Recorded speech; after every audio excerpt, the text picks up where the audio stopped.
Fall of Midtown. Name's Blade. Folks call me that because of the swords I use to slice the heads off every vampire I cross paths with. To be fair, I use a lot more than swords. Wooden stakes, silver bullets.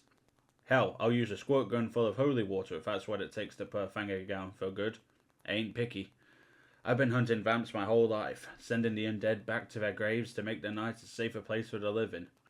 It ain't an easy job, but I'm one of the few with the skills, or the guts to do it.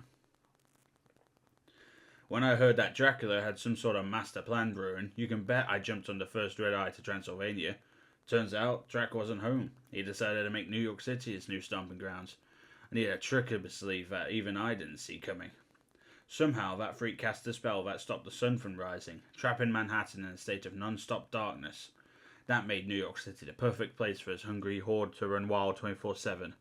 Even worse, it took away my biggest advantage. See, I'm half vampire, half human.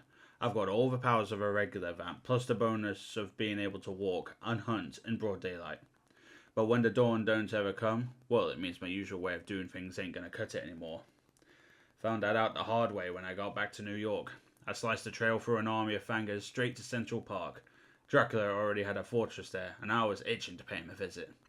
Turns out he knew I was coming and wanted to give me a proper welcome. That patsy creep ambushed me, and even though I fought for my life alongside Spider-Man and the Human Torch, he got the upper hand and hauled me away into the dungeon beneath his castle. Gotta say, it was a smart move on his part.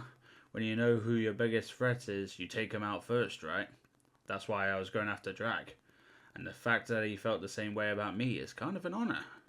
Or it would be, if I weren't shackled to the wall in this rat-infested cesspit.